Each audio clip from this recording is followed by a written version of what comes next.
We are back from our commentary at Ultimate Fighting Arena. For those that are wondering what that tournament actually was, it was the European stop in the Mortal Kombat 1 Pro competition. This video is to break down the variety of the players in Top 8, and more so talk about the representation that we had. Many different players from all around the world gathered for this event, and it wasn't just top-level players that made everything shine. It was the character variety and the fact that some characters made it into the final stages that you may never have expected. Hopefully you enjoy this breakdown and telling the story of just why UFA was such an insanely good tournament. Before we get started, I'd like to mention that Mustard and myself have some official merch that has recently rolled around. We've partnered with some very talented people to provide various merch that you can find on the website. I'll link it in the description. If you want to get yourself a shirt or a hoodie or maybe something else to support us with some cool, unique designs, make sure you check out the link that I put in the description and pinned comment. It is a limited time store, so make sure you check it out while you still have time. I'll put a link to it in the description and pinned comment. And now, let's get stuck into the rest of the video. So to begin with, let's talk about who actually made it into the top 8 and why it's important that there were so many different players present from around the world. The main concentration of players that we saw would come from all of the EU, various parts of CIS, and the Middle East. Many different territories of which there are many top-level players that made UFA an unbelievably stacked event.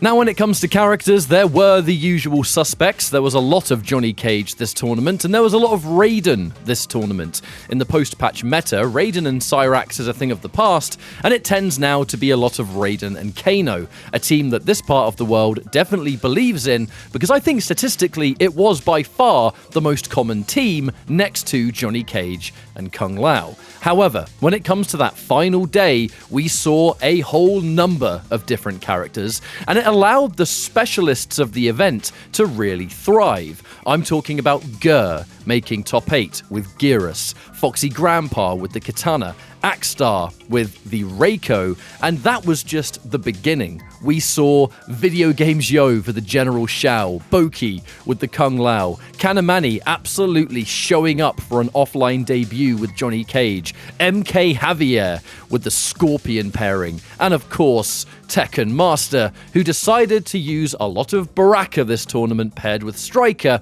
showing that loads of different characters can compete at the highest level.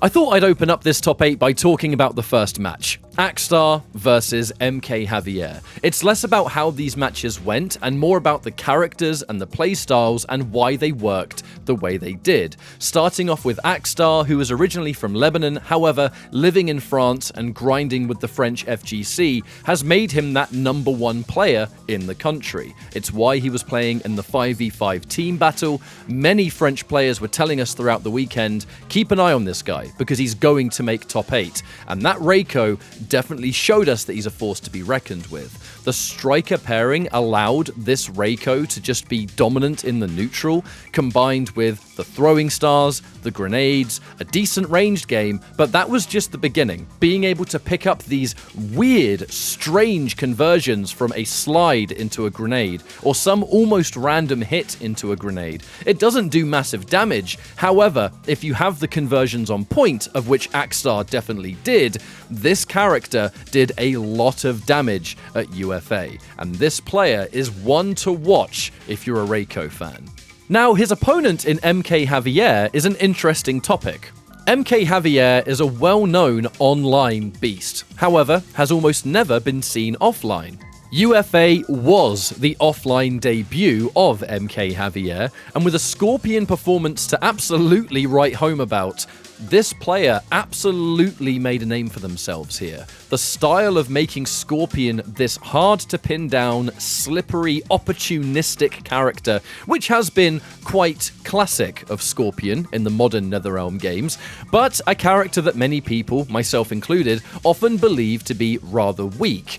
Javier makes it work by playing very hard to pin down, extremely hit and run, and it all comes down to a strong ambush. In this case, it's the Striker. striker. It's things like death spin on block into striker grenade, back 3 into striker grenade, instant teleports that you're always ready to convert from should they land, and having lightning fast reactions with far long-ranged whiff punishers, like Scorpion's 2-1.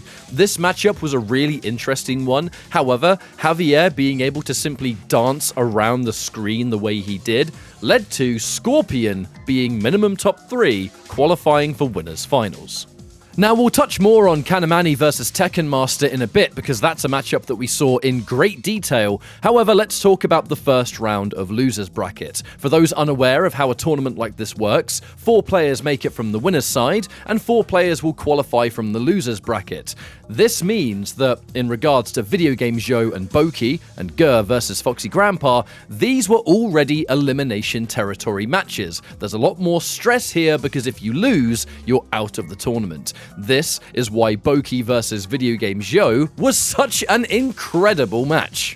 Video Game Joe versus Boki was an explosive down-to-the-wire final round match of 2 character specialists. General Xiao for Video Game Joe, and for Kung Lao, we had Boki, who has been playing Kung Lao for all of the Netherrealm life cycle. You may remember him from the MKX days. He's still playing, and he is still ridiculous. Now, VGY was able to qualify for this top 8 using a lot of Xiao and Darius. A believer in Darius thanks to the extra HP, and being able to get big damage off the overhead, the low, the command grab, everything Xiao wants to obtain. This was a bit trickier to enforce versus Boki, however, who has a absolutely fearless style with Kung Lao and Goro. This was a back and forth series, mostly because Boki and the fearlessness of letting the armor go with the Goro on the other end would eventually lead VGY to hesitate in the neutral. Instances you might want to enforce pressure or a button, cover that with Darius. The threat of Lao's armor made all of this a lot harder to enforce. Couple that with the bold nature of how Boki plays Kung Lao and Goro, and really plays with his heart on his sleeve. There's a lot of MKX tendencies in there, I think, of a real veteran Kung Lao player. It resulted in a close victory for Boki, who moved on in losers bracket. The next match in losers was 2 fan favorites, Gur from the United States and Foxy Grandpa from the United Kingdom.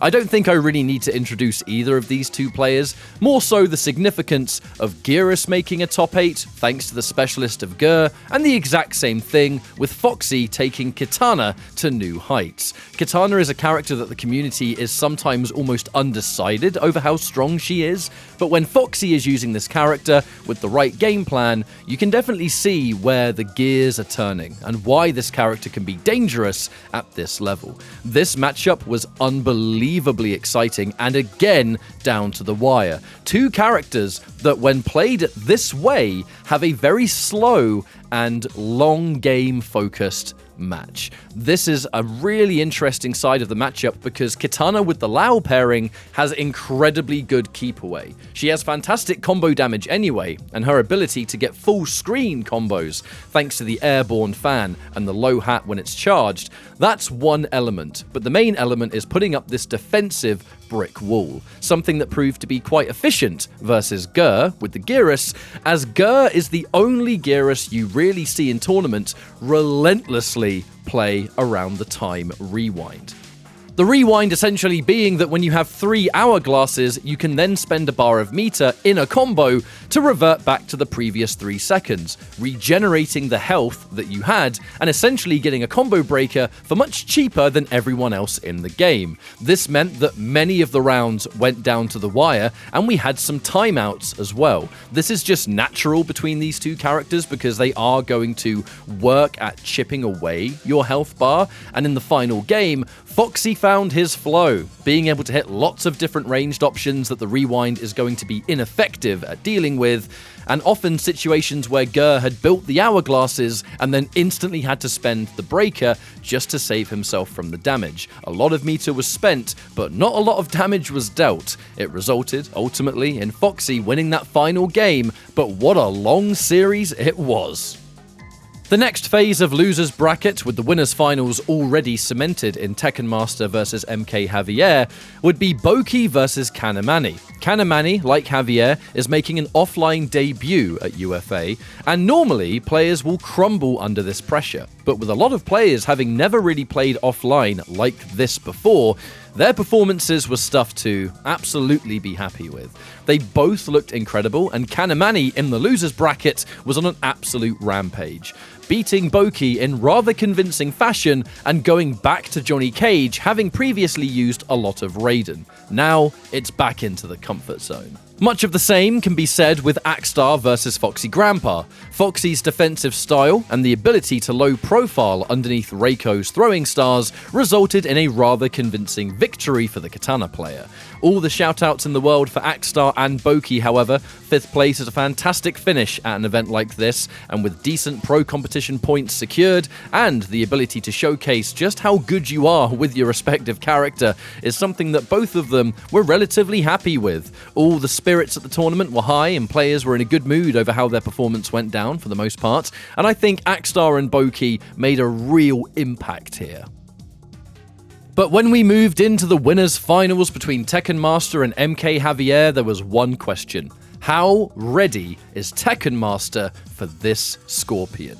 And the answer was incredibly. Tekken Master has always been the kind of player to study as much as possible before fighting someone, especially when they're using a uncommon character such as Scorpion. And I have to say, with this Baraka and Striker, it was something that really impressed a lot of people. Baraka, I remember from the patch, many people saying this character is finished. Now we don't have the Cyrax damage and Baraka's damage has been lowered. How can this character possibly compete? I tell you what, the way Tekken Master played Baraka here was pretty inspiring, and it's got a lot of Baraka players thinking about what their new approach can be. The big thing was, it wasn't just a matter of doing reckless stuff and covering it with Striker.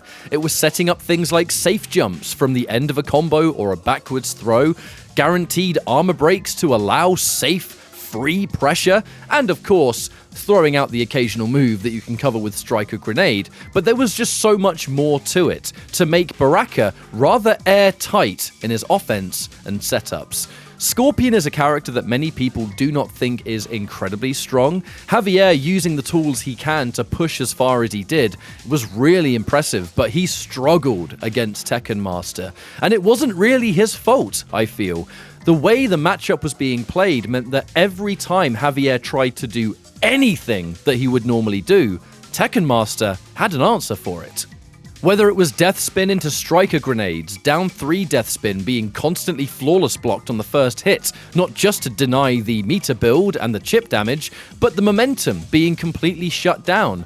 Things being punished by the EX Baraka Barrage, covering it with Striker just in case you're wrong, and the instant teleports being answered back with up blocks, down 2s, whiff punishing 2-1s. I gotta say that Tekken Master really made this character look like a character that isn't as strong as most of the competition. Javier does the best he can with a character that doesn't have a lot of tools at this level of play, but the sheer amount of denial Tekken Master displayed here made it look very difficult for MK Javier, who after a 3-0 was waiting in losers finals. Tekken Master and Baraka were guaranteed a top 2 finish. As we entered the top 4, the first match was Kanamani versus a Foxy Grandpa. And Kanamani was on a rampage and looking to continue it. A 3-1 finish was the end result, Foxy winning the first game, but whatever it was that Kanamani decided to flip around worked a treat. It was mostly about not getting hit in the neutral so much by those whiff punishing back 2s and making the most out of the up-close pressure. Kanamani, even in Mortal Kombat 11, was a very aggressive rushdown-focused player, and with Johnny Cage with the Kung Lao low hat to pair it with, was a devastating combination. This result means that Kanamani moved into losers finals to face off against MK Javier. Both players making their major offline debut, with only one of them moving on to fight Tekken Master.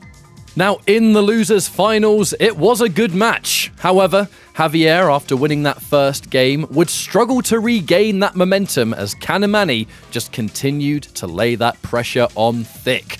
The highest placing Johnny Cage, and previously in this tournament, Kanamani, had even defeated King Gambler in what was originally the Johnny Cage Mirror, however moving on to Raiden and Kano to secure the final 2 matches, winning 3-2. So you can tell that this young player was feeling it, was looking to push as far as possible, and both of these players were hungry for the Tekken Master rematch. However, sadly for Javier, 3rd place was where the journey ended. However, saying out loud that a Scorpion player obtained 3rd place at one of the biggest tournaments in MK1's, albeit young history, is a phenomenal result. So big congratulations to Javier for making it as far as he did.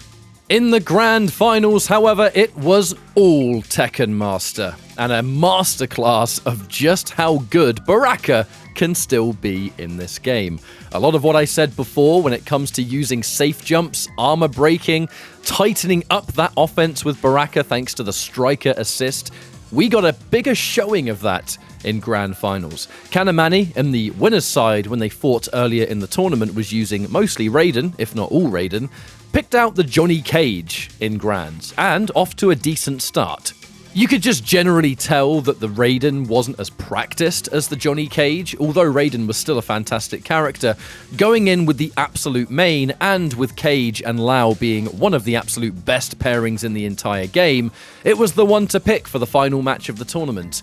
However, this did not stop Tekken Master from looking comfortable with godlike reactions, insanely good whiff punishes, and just as optimal as you could possibly get. There's something about watching Tekken Master in a top 8 where there are very few mistakes, if at all.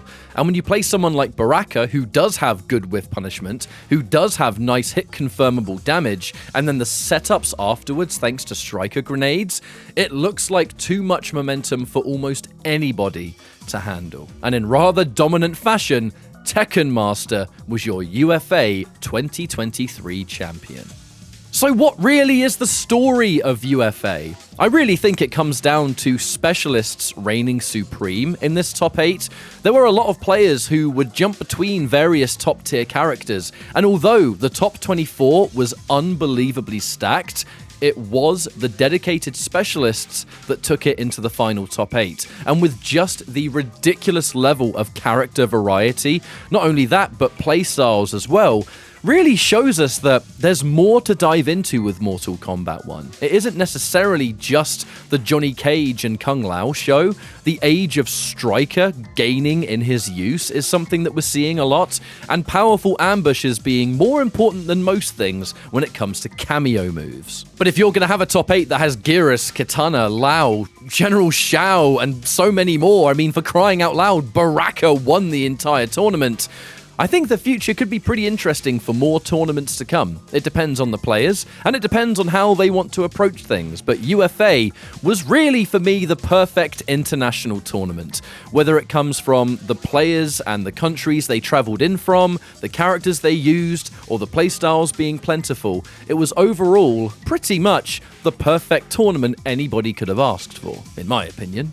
But I very much thank you for watching, and I appreciate you for checking this video out. Let me know what you thought of UFA and what kind of players you might have been rooting for. Or even then, let's not forget there are more pro competition stops to come, both offline and online. So we'll be seeing a lot more of these players, and we'll be seeing a lot more players worldwide. How the characters develop remains to be seen, and who knows if there's going to be more patches, more changes, and of course we have more characters on the way, don't we? So there's a lot to think about. Take care of yourselves, everybody, and I will see you next time. Goodbye.